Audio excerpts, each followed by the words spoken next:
제가 좋아하는 단어가 두 가지가 있습니다. 하나는 저희 찬양팀 이름이에요. 영어 단어인데요. 하나는 바로 리바이벌이라는 뜻의 부흥입니다. 부흥. 제가 부흥이라는 단어를 굉장히 좋아해요. 그리고 또 하나는 제가 또 좋아하는 단어가 있습니다. 그게 바로 오늘 설교 제목입니다. 그 단어는 바로 비전입니다. 저에게 이 두 가지가 늘 가슴을 뛰게 합니다. 부흥이라는 단어와 그리고 비전이라는 단어. 이 두 가지가 젊은이들 가운데, 그러니까 젊은 사람들 가운데는 이 두 가지가 굉장히 중요하다라고 저는 늘 생각하고 있습니다. 제가 오늘 목사님 설교를 들으면서 목사님이 그 예수님이 어린 나귀를 타고 이렇게 들어오시는 모습을 이렇게 말씀하시는데 그 모습이 막 상상이 많이 되더라고요. 근데 제가 좀 우스갯소리로 예수님이 이 시대에 살아계셨다라면 경차를 좋아하셨겠구나라는 생각을 했습니다. 왜냐하면 어린 나귀를 타고 가셨기 때문에 이것이 좀 경차와 좀 어울리는 좀 그런 이미지가 아닐까. 그래서 에쿠스를 타고 등장하시는 것이 아니라 마티즈나 조금 모닝 같은 차를 타고 이렇게 등장하시는 예수님의 모습이 제가 상상이 되더라고요. 그리고 나중에 돈을 좀 벌면 경차를 사야겠다. 이것이 예수님을 닮는 길이구나 라고 저 혼자 스스로 생각했습니다. 네. 오늘 장로님이 가셨죠. 장로님 저희 교회에서 한 1년 정도 계셨던 것 같아요. 근데 장로님을 이렇게 제가 뵈면서 굉장히 존경할 만한 어른이다라고 늘 마음속에 존경심을 가지고 있었거든요. 장로님이 이렇게 앉아 계시면 늘 든든한 마음을 가지고 있었어요.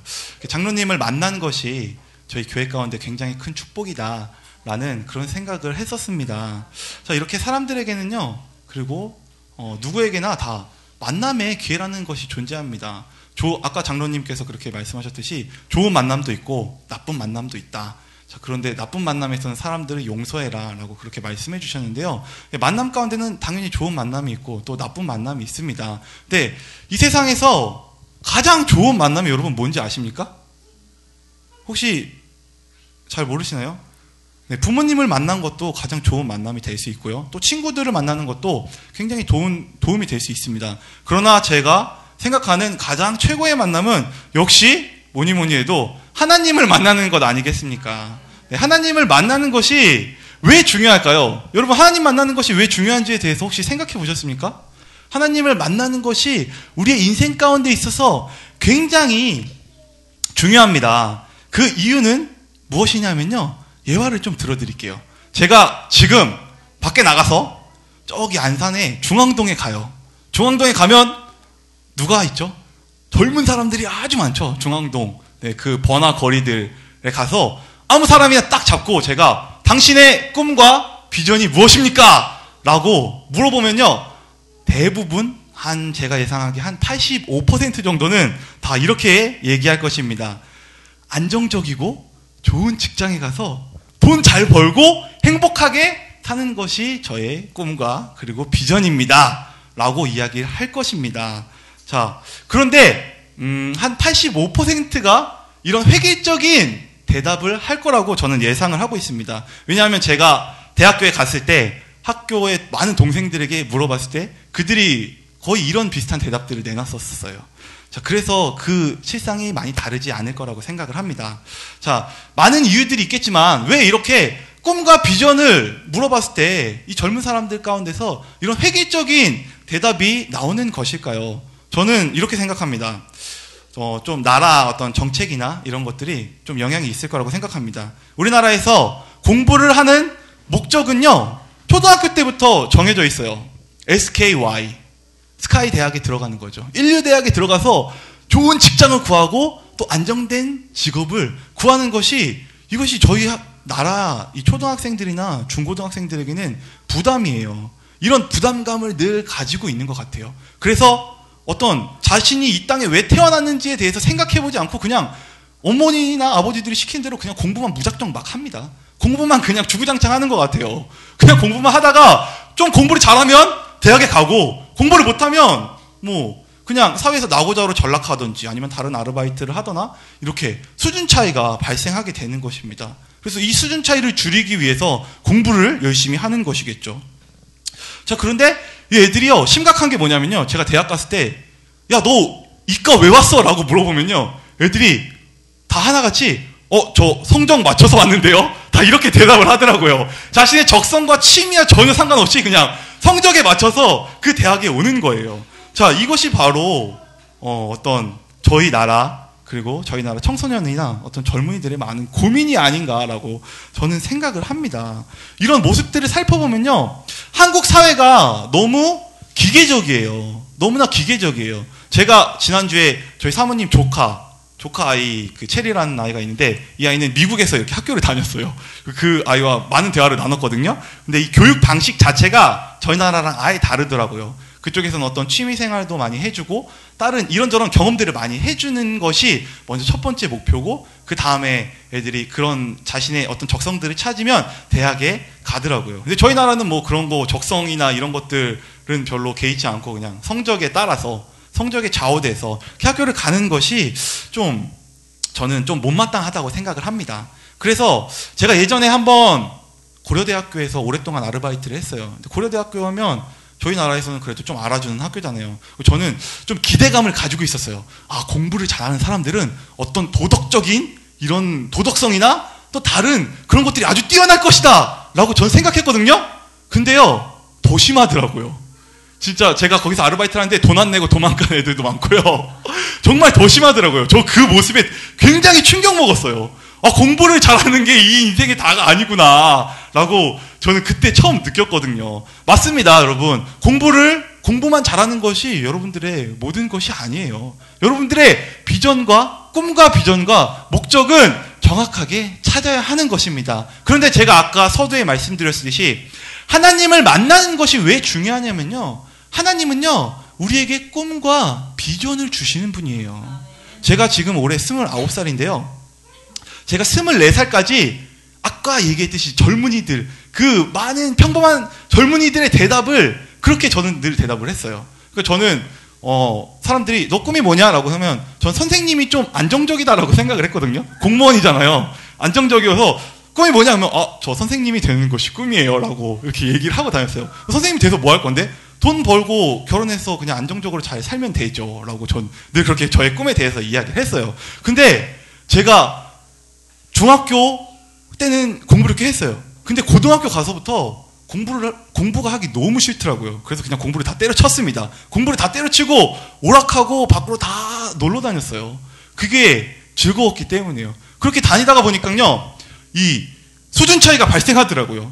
딱 20살이 딱 되는 순간 다른 애들은 좋은 대학교를 딱 가고 저는 좋지 못한 대학교를 가는데 이때부터 막 생활 수준이 막 차이가 나면서 저는 막 밑으로 막 추락하는 거예요. 제 인생이 막 땅으로 곤두박질 치는 것을 제가 20살 넘어서 막 느끼기 시작하는 거예요. 나이가 한 살 한 살 들어가면 갈수록 내가 땅으로 곤두박질 치고 있구나 라는 생각이 들더라고요.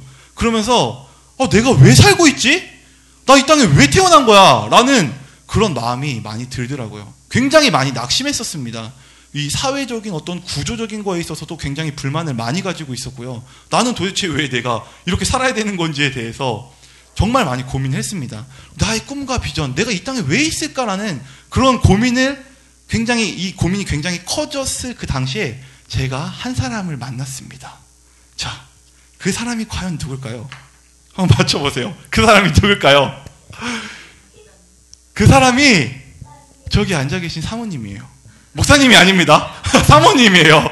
자, 제가 교회에서 그래도 나름 봉사를 하고 있었어요. 근데 정말 우연치 않게 사모님이랑 차를 같이 타게 됐어요. 이 교회 버스를 같이 타게 됐는데 사모님이 제 옆에 이렇게 앉으셨어요. 제가 그때 24살인가 25살 때였는데 사모님이 저를 이렇게 딱 이렇게 보시더라고요. 저렇게 딱 보시더니 이름이 뭐예요? 라고 저에게 물어보셨어요. 그래서 제가 이우민인데요. 그랬더니 그래요? 청년이네요. 막 이렇게 얘기를 하시면서 그러면 지금 뭐 하냐고 사모님이 저에게 물어보시더라고요. 지금 그냥 돈 벌고 있다고 그냥 그렇게 얘기를 했더니 사모님이 저한테 그러시는 거예요.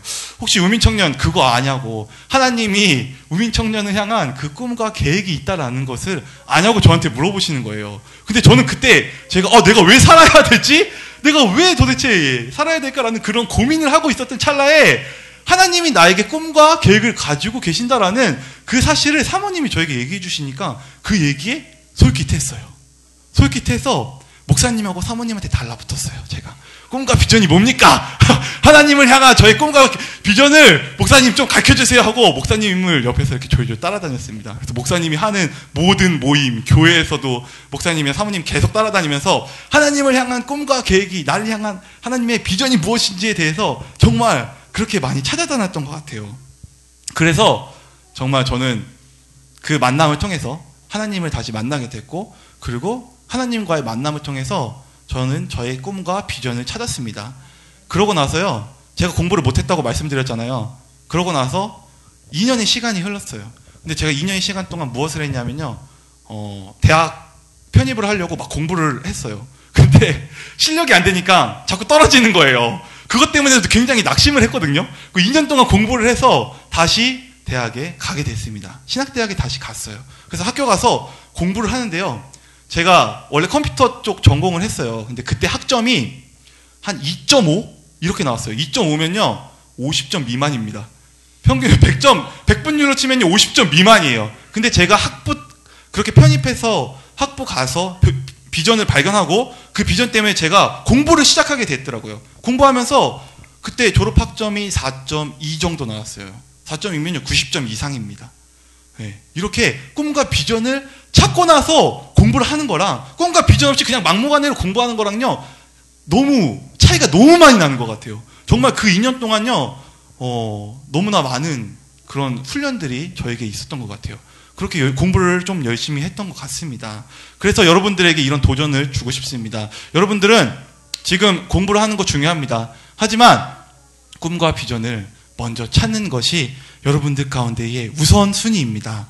오늘 여러분들에게 저는요, 그러면 과연 어떤 사람이 하나님으로부터 오는 꿈과 비전을 발견할 수 있는지에 대해서 설명하고자 합니다. 자, 어떤 사람이 과연 하나님으로부터 꿈과 비전을 받는 것인가? 자, 그 첫 번째 한번 따라해 봅시다. 비전은 열망하는 자가 받는다.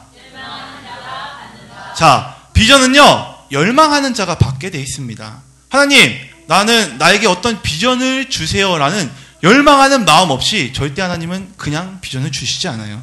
자, 제가 사모님과 목사님을 따라다니면서 꿈과 비전이 뭐예요? 라고 정말 엄청나게 따라다녔어요. 그리고 진짜 많이 기도한 것 같아요. 그때 막 목청이 터져라 막 그렇게 기도를 했던 것 같아요. 왜냐하면요, 저는 제 꿈과 비전, 그리고 저의 목적에 대해서, 제가 이 땅에 있는 목적에 대해서 너무나 알고 싶었기 때문에 정말 그렇게 큰 소리로 많이 기도를 했던 것 같아요. 자, 하나님의 비전은요, 그것을 열망하는 자가 받게 되어 있습니다. 자, 그 예로 성경의 인물 가운데 한 명을 들어볼까요? 자, 마태복음 찾지 마세요. 마태복음 20장 29절에서 34절, 그리고 마가복음 10장 46절에서 52절, 그리고 누가복음 18장 35절에서 43절에 나오는 인물이 있습니다. 혹시 누군지 아십니까? 모르시죠? 자, 힌트를 드릴게요. 장님이에요. 이 사람은 장님이에요. 자, 이름은 4글자입니다. 자, 그 사람은요, 바로 바디메오입니다. 자, 이 바디메오라는 사람은요, 시각장애인이에요. 시각장애인인데, 이 바디메오가 살아있을 이 당시에는요, 예수님이 사역을 하셨을 그 시대예요. 근데 예수님이 사역한 그 시대에는요, 지금처럼 막 의료기술이 막 발달된 시대가 아니에요. 이번 주에 저희 학교에 인문학 강좌에 그 국립암센터 의료 원장님이 오셨어요. 근데 그분이 막 이 암에 대해서 막 얘기를 하시는데, 와, 우리나라가 이 암 정복에 있어서 거의 세계 최강이더라고요. 그런 식으로 이렇게 의료기술이 아주 많이 발달되어 있습니다. 근데 예수님이 사역할 당시에는요, 그런 어떤 의료기술들이 발달되어 있지 않았었어요. 그래서 병이 있으면 그 병을 평생 앓고 죽던지, 아니면 그 병으로 평생 고통받고 살던지, 자, 그런 시대가 바로 예수님이 사역하셨던 시대예요. 근데 이 바디메오도 장님이었어요. 장님으로 계속 살아왔습니다. 자, 바디메오의 꿈과 비전은 뭐였을까요? 보는 거예요, 보는 거. 자신의 눈이 떠서 보는 것이 바디메오의 어떤 그런 꿈과 비전이었을 것입니다. 자, 그는 예수님에 대한 소문을 들었을 것이에요. 예수님이 많은 병자들을 고치고 다닌다. 그리고 예수님이 지금 내가 있는 이 동네에 오신다. 라는 소문을 바디메오가 들었어요. 그래서 이 자신의 어떤 꿈과 비전을 자신이 보기 위해서 예수님 오시는 그 자리 가운데 바디메오가 찾아가요. 그래서 이 바디메오가 예수님이 이렇게 지나가는데, 이 당시에 예수님은 엄청난 슈퍼스타예요.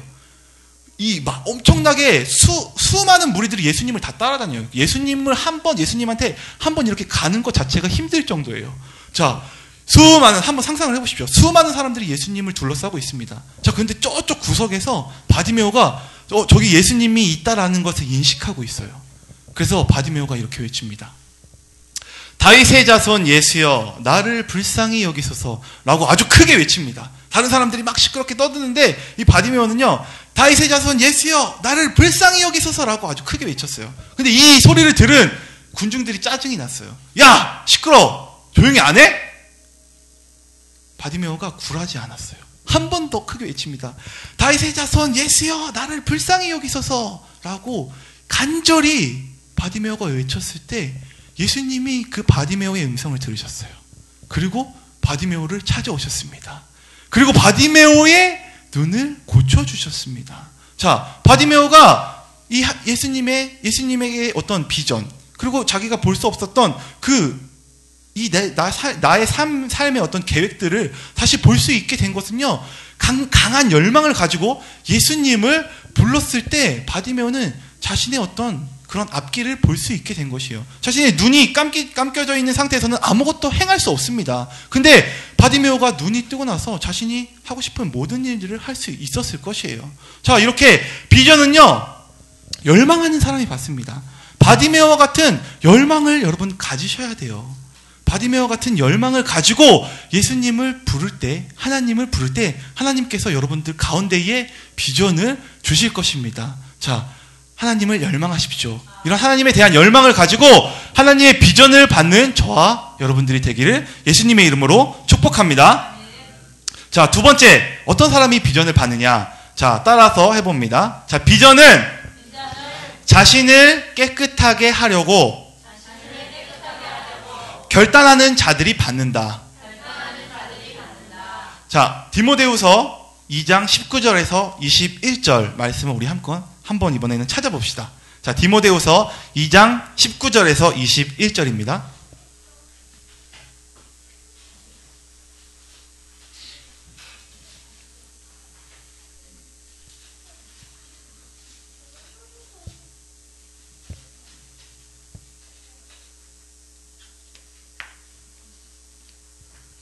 디모데후서 2장 19절에서 21절.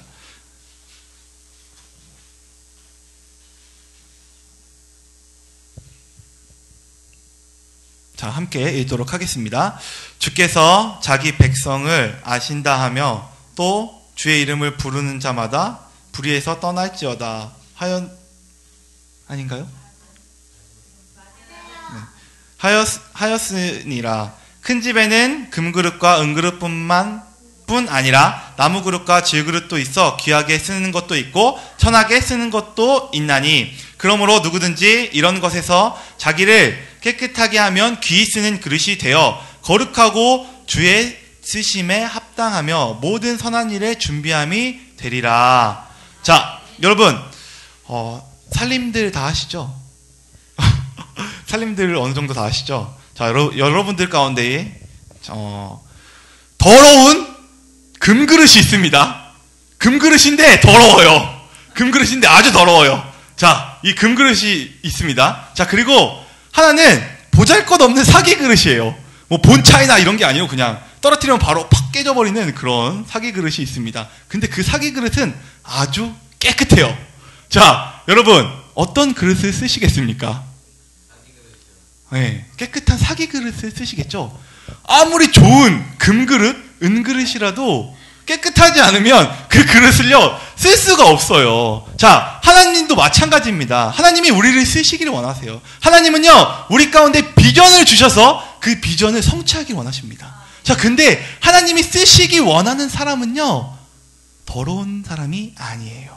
자, 하나님 앞에서 자신을 깨끗하게 하고자 하는 결단이 있는 사람들을 하나님은 쓰십니다. 자, 제가 결단이라고 말씀드린 이유는요. 자, 이 세상의 모든 사람들은요, 죄를 지으면서 살 수밖에 없어요. 자, 저도 때로는 실수하면서 죄를 짓고 살아갑니다. 하지만요, 제가 죄를 지을 때마다요, 하나님 앞에 늘 회개를 해요. 하나님, 제가 이런 잘못을 했습니다. 하나님 용서해 주세요. 다시는 그런 죄를 짓지 않게 제가 돌아서겠습니다. 하나님, 내가 깨끗한 그릇이 되어서 하나님 앞에 쓰임받길 원합니다. 라는 그 마음이 저에게는 늘 있어요. 저는 늘 제 마음을 깨끗하게 하고자 하는 결단이 있습니다. 자, 하나님께서 하나님의 비전 가운데 쓰임받을 수 있는 사람은요, 자신을 깨끗하게 하고자 하는 결단이 있는 사람들이에요. 자, 여러분들도 더러운 금그릇을 안 쓰잖아요. 깨끗한 사기 그릇을 쓰시잖아요. 자, 이렇듯이 하나님도 마찬가지예요. 더러운 사람을 하나님은 그렇게 많이 쓰시지 않아요. 자, 앞으로 시대는요, 더욱더 악이 팽창하는 시대가 될 것입니다. 자, 지금 기독교인들 많은 욕들을 먹죠. 사람들이 막 안티 기독교 세력들 해서 막 개독교라는 소리도 듣고 뭐 먹사라든지 뭐 이런 안티 기독교 세력들이 그런 기독교인들을 많이 욕합니다. 자, 그런데요, 그 사람들 마음 가운데 어떤 마음이 있냐면요, 교회 다니는 사람들은요, 다 거룩할 줄 알고 있는 그 도덕성, 자신들보다 뛰어난 것을 보여주고자 하는, 그런 것들을 보여주고 싶어하는, 그런 것들을 바라는 열망들이 있어요. 그래서 이 교회 다니는 앞으로 시대 가운데서 이 하나님 앞에서 깨끗하게 쓰임받고자 하는 사람과 또 그렇지 않은 사람들로 점점 더 명확하게 나뉠 것입니다. 자, 앞으로 시대 가운데는 이 도덕성이라는 것이 굉장히 큰 리더십으로 작용할 것이에요. 특히 한국 사회에서는요, 더 크게 작용할 것입니다. 자, 요새 지도자들요, 보면요, 뭐 청문회 같은 거 하면 그런 도덕성의 문제를 가지고 많이 걸고 넘어지잖아요. 그래서 어떤 그런 도덕성을 깨끗한 사람들을 국민들이 원하고 있고, 또 이게 그냥 국민들의 이 바람이 그냥 단순한 바람이 아니에요. 이 모든 나라, 모든 열방, 그러니까 뭐 전 세계에서 그런 사람들을 다 찾고 있습니다. 저희 그래서 하나님 앞에 이 마지막 시대 가운데에, 앞으로 시대 가운데에 하나님의 비전을 가지고 쓰임받을 수 있는 사람은요, 자신을 깨끗하게 하고자 하는 결단을 가지고 있는 사람들이 하나님 앞에 쓰임받을 것입니다. 자, 여러분, 하나님 앞에 나 자신을 깨끗하게 하고자 하는 결단하십시오. 그리고 그렇게 사십시오. 하나님이 여러분들을 사용하실 것입니다. 자, 그렇게 해서 하나님께 쓰임받는 저와 여러분들이 되기를 예수님의 이름으로 축복합니다. 자, 마지막입니다. 자, 따라서 해보겠습니다. 자, 비전은 하나님 앞에서 끈질긴 자가 받는다. 자, 마지막으로요, 하나님 앞에서 비전을 받는 사람들은요, 자, 끈질긴 자가 받습니다. 자, 누가복음 11장 5절에서 8절 말씀인데요. 찾지 마세요. 자, 찾지 마세요. 이게 기도에 대한 얘기예요. 기도에 대한 얘기인데, 네, 어떤 이웃이 있어요. 자기 이웃이 있는데 밤에 맨날 찾아와서 뭐를 달라고 계속 얘기를 해요. 자, 그러면 계속 달라고 얘기를 하면 그 사람이, 그 주인이 그 사람에게, 이웃에게 어떤 그 원하는 것을 줄까요? 안 줄까요? 계속 귀찮게 하면요, 밤에 와서 막 맨날 시끄럽게 하고 막 그거 주세요라고 맨날 와서 외치면 줄까요? 안 줄까요? 네, 줘요. 자, 줍니다. 자, 이것이 바로 하나님의 마음이에요. 자, 여러분들, 많은 사람들이 비전을 받길 원해요. 자, 그런데 못 받는 이유는 바로 이것입니다. 끈질기지 못해서 그래요. 자, 한 번만 기도합니다.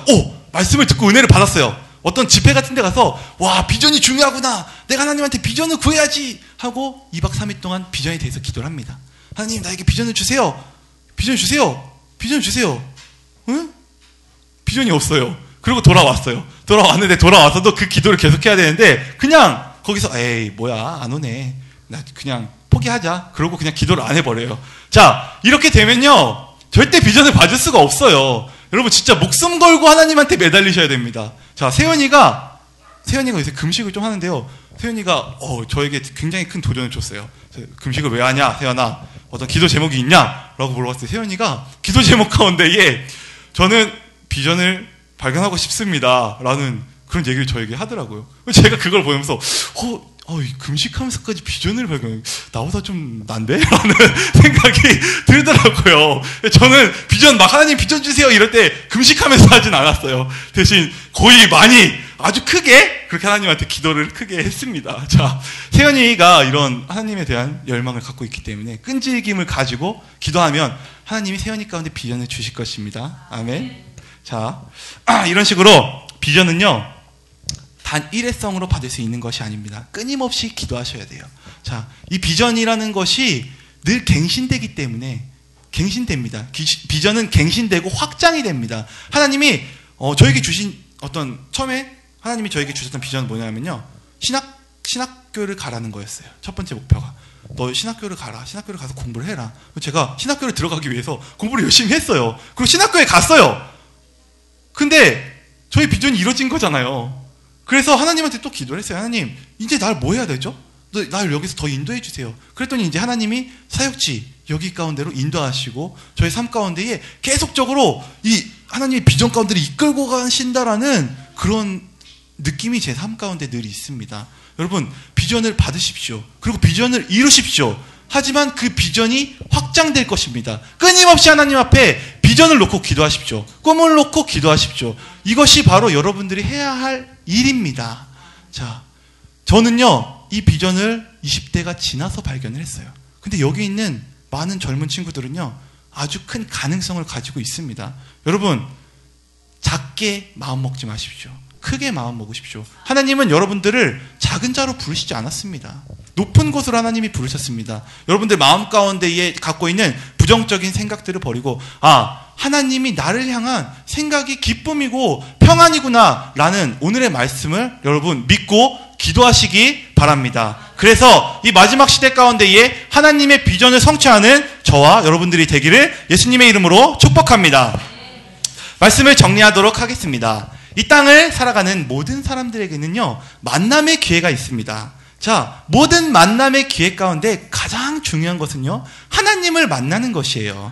자, 하나님을 만나는 것이 왜 중요하냐? 하나님을 만나야지만 우리의 꿈과 비전을 발견할 수 있기 때문입니다. 자, 그러면요, 하나님으로부터 오는 비전이 없으면 우리가 어떤 목적 없이 떠도는 바다 한가운데 있는 어떤 돛담배 같은 인생을 계속적으로 살 것입니다. 자, 그러면 하나님으로부터 오는 비전을 받기 위해서는요, 자, 첫 번째, 열망하십시오.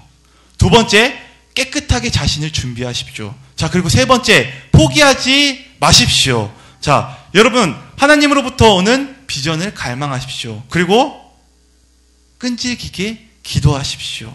하나님께서 저와 여러분들을 사용하실 것입니다. 함께 기도하도록 하겠습니다.